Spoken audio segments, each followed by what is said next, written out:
Alright, I jump in the driver's seat. Let's start by taking a look at the key fob real quick. Nissan standard design, oval shape, kind of a light plastic with 4 buttons on the front and Nissan's logo at the top. Lock, unlock, a trunk release, and then a panic button right here. Decent key fob, though they've had this for I think 10 years now, so I'm ready for a refresh. But it works fine. Push button start located on the dash right here. When you push it, it does illuminate just a little bit in red.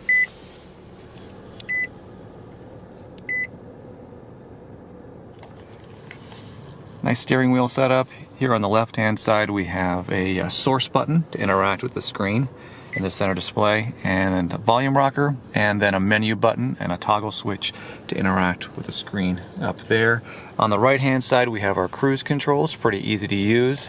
Also have a button to answer and hang up phone calls, your virtual assistant button, and then your cruise control. Up top, nice gauge cluster with 2 big dials. Over here on the left hand side we have RPMs. On the right hand side we have our speedometer and our fuel gauge down here, and then a pretty big digital display right in the center. Not a ton of information here.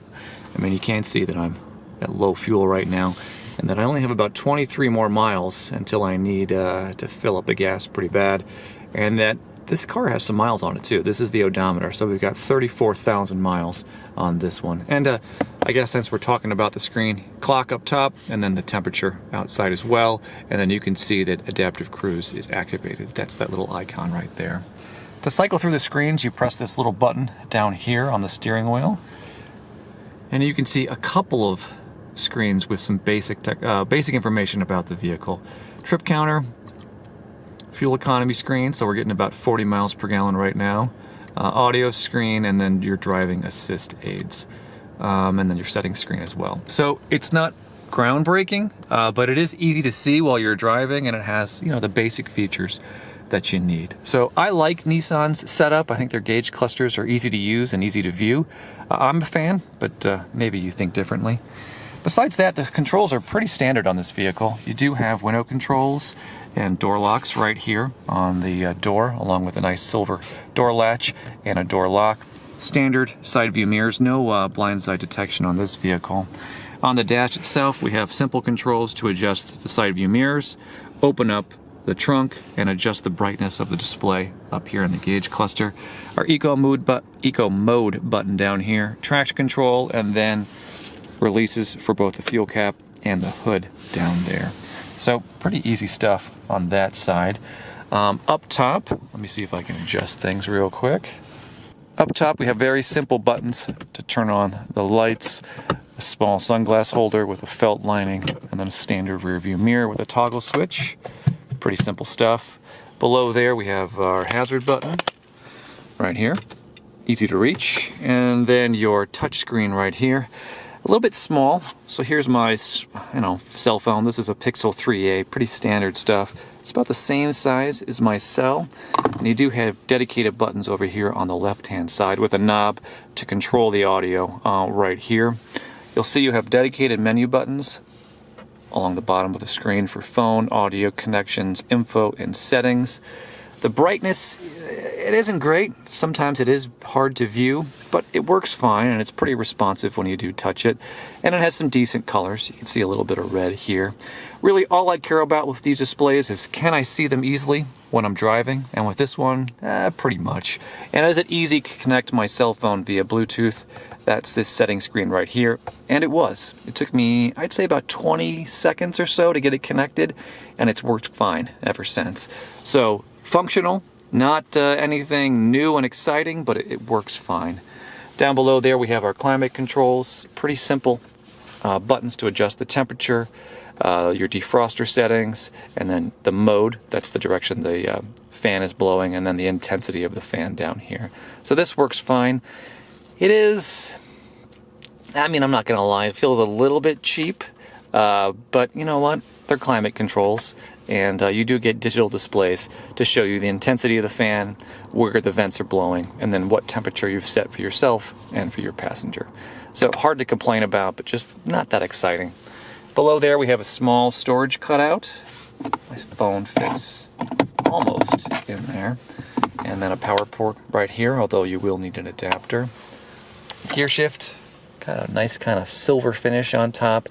It's a plastic rubbery material that feels really nice when you grip, and then you have your overdrive button right here on the side. Shifts the gears fine. When you do put it into reverse, you do get a nice backup camera that pops up with guides. So the orange guide is where the car is going, and when you turn the steering wheel, you'll see that the guide moves as well to kind of show you what direction you're going, where the car is going to lead to. And then you have the blue, yellow, and red guides to show you how close you are when you're backing up. So that's always nice and works well. Put it back in park. Another cutout right here. It's perfect for my cell. It's where I've been keeping it. Handle, park, and brake. Love these. Wish every car had them. And then 2 cup holders. Drinking green tea today, and then what did I get? Some sort of juice thing. Great cup holders work fine. Center armrest is a little bit far back, so it's been slightly uncomfortable for me. Has a nice leather on top, and then a small storage container inside. It's a little bit deep, and then also has your auxiliary jack and then a USB port right there for you.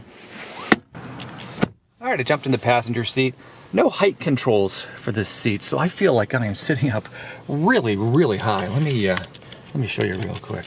So I'm not hitting the ceiling with my head, even if I stand up really straight, but I don't know, it's almost hard to see out the front windshield. I'm so high. Maybe I will recline a little bit to make myself a little bit more comfortable. Not a whole lot of amenities over here. You know, you get door locks, door latch, manual door lock, window controls, a vent, and then a glove box, which, if you can see, it's pretty small. Right at the cutout. Looks like Enterprise gave me lots of stuff. It is fairly deep. So here's the owner's manual, and you can see how far back it goes. So there's plenty of room in there, although it is a little smaller than what I've seen on a lot of vehicles lately. All right, I jumped in the back seat. I'm pretty uncomfortable. Right off the bat, I gotta mention that. It is pretty tight back here.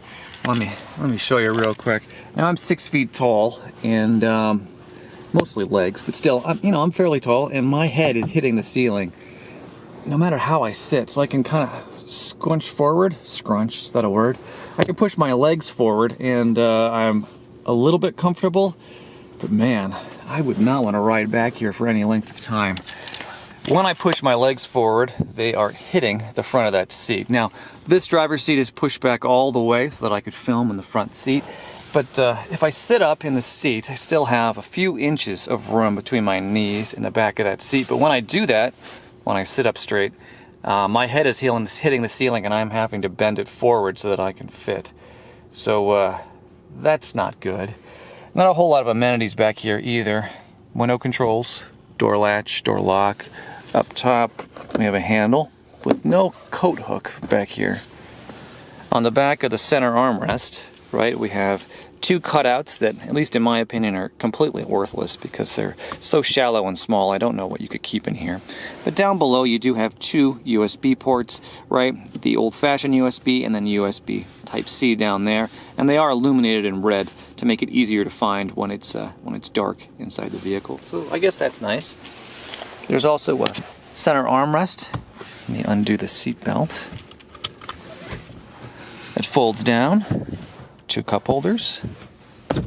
And then we have car seat anchors, which is a big plus. Here's the icon. Here's the anchor. You can see it's fully exposed. You don't feel it when you're sitting, but you can see it at all times, and that's wonderful. That means that if you do need to install a car seat back here, it's going to be super simple. All right, so the last thing we got to look at is storage space. Remember, this is a compact car, so it's not a huge vehicle, but you still get some decent storage room back here. The wheel wells do infringe on the space quite a bit, but there's enough to get, groceries, suitcases, that standard stuff back here. And underneath the floor of this area, there is a spare tire. That's always a good thing and something that's going away on a lot of vehicles.